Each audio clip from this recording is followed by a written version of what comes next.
नमस्कार मंडळी, तर मी आहे हर्षदा आणि मी राहते बँगलोरमध्ये. तर तुम्ही सर्वजण विचार करत असाल ही मुलगी 1-2 ब्लॉग टाकून गायब होते, परत लवकर ब्लॉगच अपलोड करत नाही.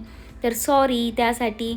व्लॉग बनवण्यासाठी मी सध्या मार्केटमध्ये नवीन आहे, अजून मी काही जुनी झालेली नाही आहे. मला काही लवकर सुचत नाही काय व्लॉग अपलोड करू. सो आता माझ्याकडे व्लॉग बनवायला विषय आहे म्हणून मी एक व्लॉग बनवते आहे.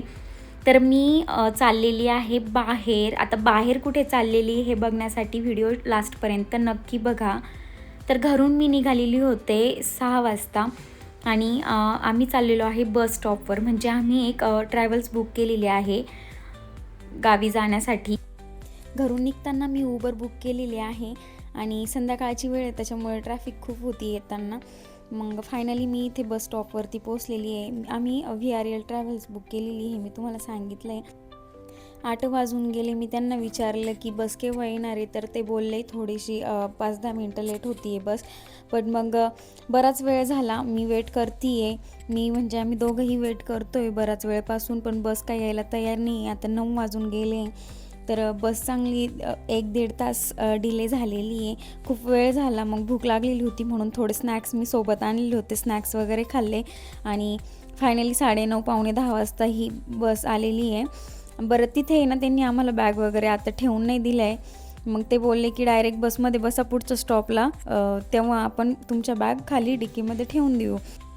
आता एवढं लेट बस झाली म्हणजे बँगलोरच्या बाहेर निघायला 2-2.5 तासाच्या पुढेच लागून जातात. तर मग आता संध्याकाळची आता नाईटची वेळ म्हटलं ह्या वेळेस ट्रॅफिक असते म्हणजे असतेच. मी तुम्हाला ट्रॅफिकही दाखवते किती आहे. आणि पुढचा स्टॉप जवळ होता, खूप लांब नाही आहे. पण मग तरी त्या पॉईंटपर्यंत जाण्यासाठी खूप वेळ लागेल. हे बघा एवढी ट्रॅफिक असते रोडला आणि मध्ये मध्ये बस खूप वेळ थांबून जाते. मग ट्रॅफिक असल्यावरती 5-10 मिनटं 20 मिनटं असा टाईम लागतो. फायनली इथे त्यांच्या बस स्टॉपवरती आलो आहे. त्या VRL बस त्यांचा स्पेशल इथे बस स्टॉप आहे मोठा, तिथे आलो आहे. मग इथं आल्यानंतर आम्हाला त्यांनी काय केलं माहिती का, इथं आल्यानंतर त्यांनी आम्हाला त्या बसमधून उतरून दिलं. म्हणे ह्या बसचा थोडा प्रॉब्लेम झालेला आहे, म्हणे ही बस काय जाऊ शकत नाही, तुम्हाला दुसरी बस देणार आहे. बापरे, एवढं भयानक डोकं दुखायला लागलं. म्हणजे पहिलेच 2 तास लेट बस झालेली आणि त्याच्यात यांची हे नाटकं चालू होते. मग नंतर दुसरी बस आली. जेवणं केलेली नव्हती, 10 वाजून गेलेले होते आणि ते बोलले की तुम्हाला आता जेवणासाठी बस थांबणार नाही आहे म्हणून. मग तिथूनच आम्ही राईसचं पार्सल घेतलं आणि घरून मी टिफिन वगैरे बनवून आणलेला होता. मग काय बसमध्ये अक्षरशः फर्स्ट टाईम असा एक्सपिरियन्स घेते मी, आजपर्यंत घेतलेला नव्हता. मग बसमध्येच जेवण करावं लागलं आणि त्या बसमध्ये जेवण करायचं म्हटल्यावर तुम्हाला माहितीच आहे असं म्हणजे हेच नाही, बस सारखी डुलत होती इकडून तिकडं. मग काय असंच इकडून तिकडून जेवण केलं. भूक लागलेली होती, पर्याय काहीच नव्हता जेवण केल्याशिवाय, तर काही ऑप्शनच नव्हता माझ्याकडे. मग जेवण वगैरे झालं, निवांत बसले आणि रात्री झोप वगैरे घेतली आणि सकाळी उठून बघतात तर मस्त मॉर्निंग झालेली. बसमध्ये अशी शक्यतो झोप व्यवस्थित लागत नाही, कारण की थोडंसं असतंच प्रवासात झोप नाही लागत बऱ्यापैकी, बऱ्याच जणांना, काही ना लागते. मग आम्ही चाललेलो आहे. आता तुम्हाला मी सांगत होते आम्ही कुठे येतो आहे आणि फायनली आम्ही पुण्यालाच येतो आहे इकडे. आणि पुणा लागला. अक्षरशः तुम्हाला सांगते तिथे बस लेट झाली ते तर ठीक आहे.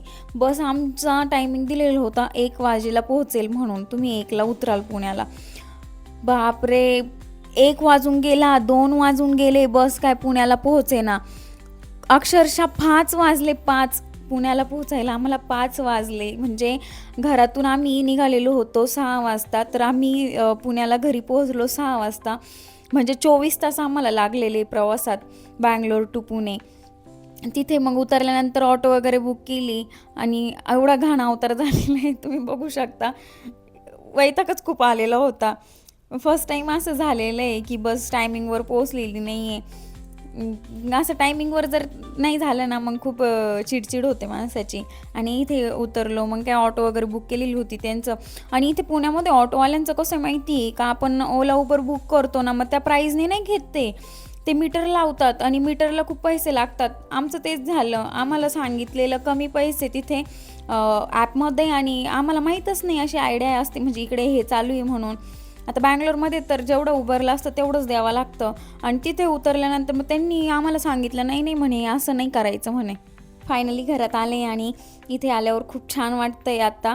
मग इथे आल्यानंतर फ्रेश वगैरे झालो. केतकीने पूर्णपणे जेवणाची व्यवस्था केलेली होती. सगळेजण इथे गप्पा मारत बसलेले होते. अजून काही पाहुणे येणार होते.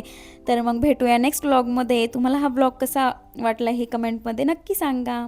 तोपर्यंत आणि माझ्या यूट्यूब चॅनलला सबस्क्राईब करायला अजिबात विसरू नका. तोपर्यंत बाय बाय.